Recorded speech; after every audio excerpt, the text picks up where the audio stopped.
Well, I just got whacked, and normally when I get whacked, I set the hook right away, but today we were dragging big minnows in the fall, chubbing. See if he's still there. He either swam at me or he dropped it. He's still there. It is such a fun bite. Dragging around rigs with big minnows for cold water walleyes. They're putting on the pounds for winter. And man, I'm all about casting at targets and sniping fish, but this is truly one of the funnest bites of the year. That one just bonked it too. When they're hungry and you're dragging that minnow, usually going about 0.4 to 0.7, and it literally feels like somebody's messing with you when you're not looking and flicked your rod tip or smacked it. It's like, no, that's just them coming up and demolishing it. And this is gonna be a better than average fish. So I'm gonna get back by the net here. What do we got? What do we got? He's dogging me. It's hard to tell because they get so much heavier this time of year. Or like it could just be a 24 incher, but it weighs as much as a 27 incher weight in July. I'm getting to my sinker here. Got about a 6-foot fluorocarbon leader, which means the fish should be coming up right meow. And it is a big one.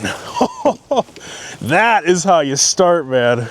The shoulders on that fish.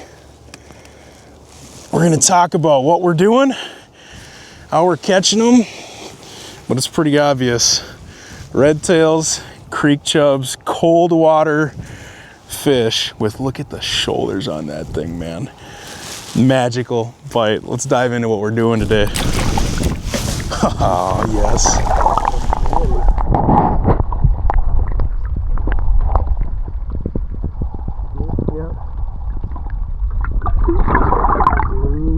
I'm running an 8-pound fluorocarbon leader. As you can see there, it is important to retie when you are rigging chubs because the hook was in the roof of its mouth, but right there where it's all frayed is where it was right on its lips. And every time that fish thrashes, boy, it was muffing it up. So we're gonna nip that off and retie, but I'm starting with about a 6-foot fluorocarbon leader. And once it gets down to 3, then I'll put a whole new one on, but it's super important. More so, I think, with any other technique to constantly check your line and retie, because I would hate to hook up with a 30-incher built like that and lose it because I didn't take 2 seconds to double check that. So this isn't even a big minnow. It's about 5.5, somewhere in there. 4 inches kind of on the small end. This is just kind of that perfect size where whether they want the big minnow or the little one, they will inhale that thing. But I'll definitely use them up to 7 inches, sometimes bigger. And typically, the reason you want redtails or creek chubs, even though they're stupid expensive, is they are so hardy. They live in current. They're always moving. So when you're trolling along at 0.4 to 1 miles per hour, that thing is swimming along with you instead of dragging it, where like you can use suckers. They just dive faster and they're not as hardy, but a sucker will just drag along with you and move a little bit like that. These things will swim to try to catch up, even put a little bit of slack in your line sometimes. And if you stop or pause or do a little hesitation, stall out your drift or stall out your troll, they're swimming around and moving. So they're $18 to $22 a dozen, which is crazy. I mean, that's like, I don't know, you can get a couple jigging wraps for that, right? And catch a 500 fish on those, 2 jigging wraps instead of 1 fish per minnow. But they also eat these things when they don't touch anything else, especially this time of year. All right, he's still there.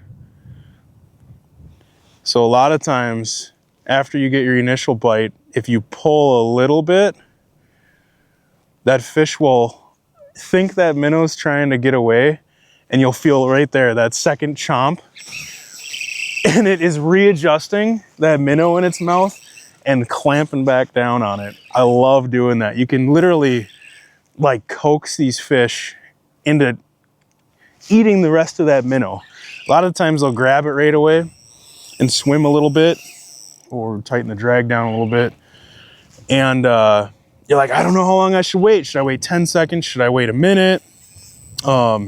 but I love doing that, pulling away from that fish a little bit, and you'll see them literally go, and feel that chomp, and they get a better bite on that minnow, and I just have a way better hookup ratio with that. This isn't gonna be a 27.5 incher like that first one, but I don't know, are we gonna keep a few fish tacos today? Maybe? It's still too big to keep, but fun to catch. Nice one. Not a giant, definitely too big to keep, but man, is that fun. And I'm telling you, that's a nasty little trick though. Pulling back a little bit, and then you'll feel them literally go, and like readjust that minnow in their mouth, and then my hookup ratio goes way through the roof.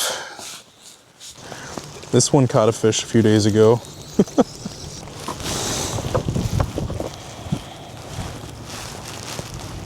Jeez.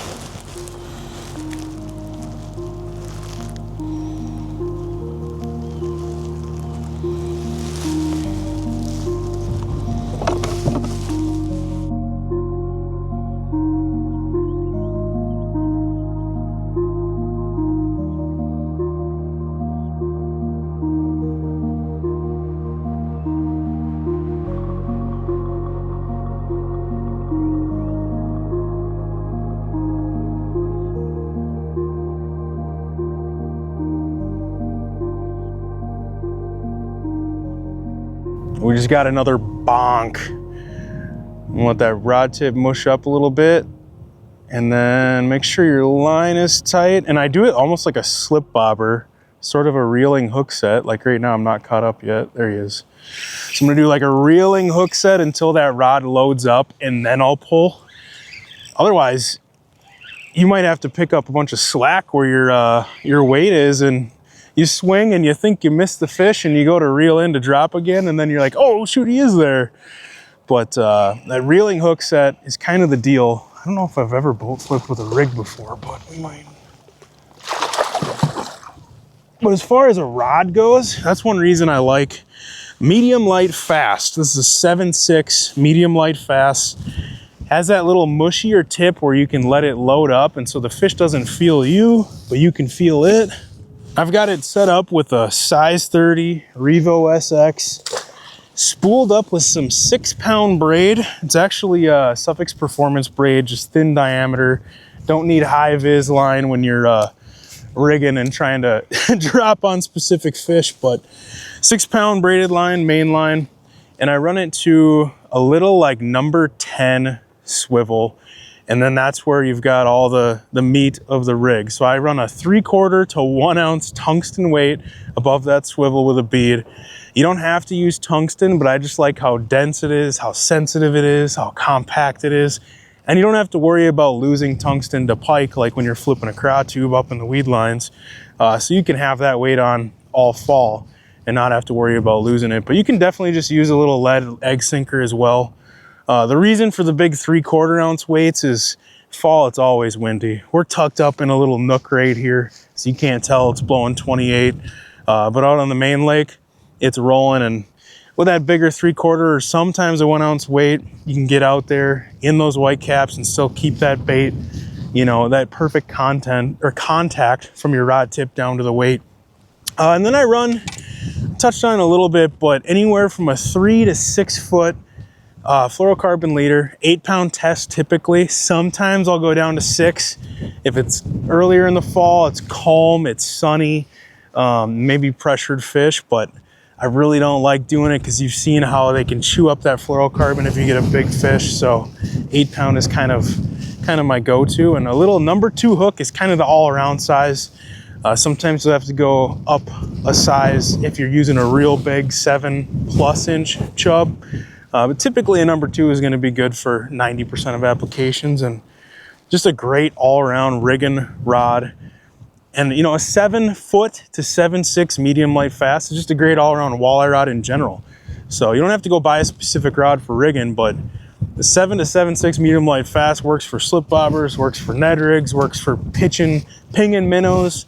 It can kind of do it all, and I do like to go on the longer end of that when I'm rigging. Just get better hook sets and I don't know, getting the bait out away from the boat and whatnot. But that's enough blabbing about that. Let's get back to fishing. That's not blabbing about that. I'm just gonna start blabbing. Yeah. Obviously, you can catch fish, rigging, chubs all year long. But for around here, for me, the bite really starts to get better and better every day once temps get, water temps, get to 60 degrees and under. And truly the bite gets on when you kind of get, it lines up with like that first real hard frost of the year. It's kind of like, okay, get your creek chubs, get your redtails and get to the lake. Today we got water temps around 50 degrees.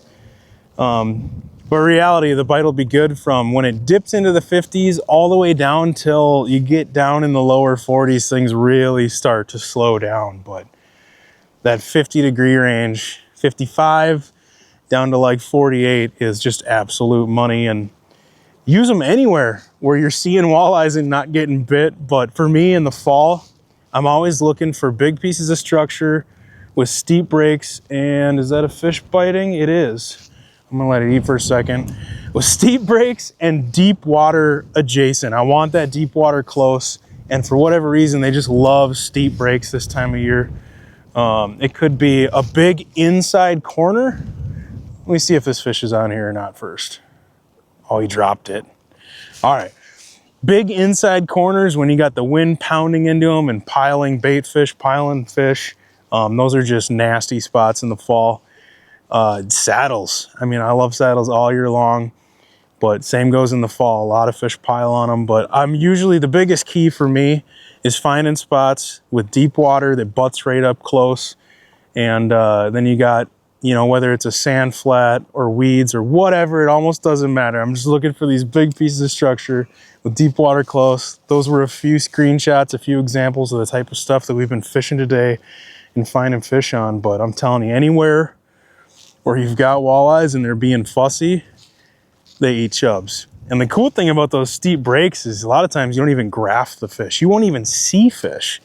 And all of a sudden, bonk, you got one because of that steep incline and because they're tight to bottom and hard to spot. But there's something magical about getting out in the fall, dragging around big minnows and waiting for that rod tip to go bonk.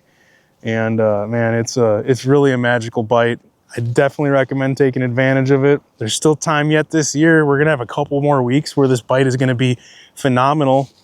The hardest part is you're gonna have to load your boat and unload it without a dock. So bring some hip boots, bring some waders, or bring a buddy and get out and take advantage of it.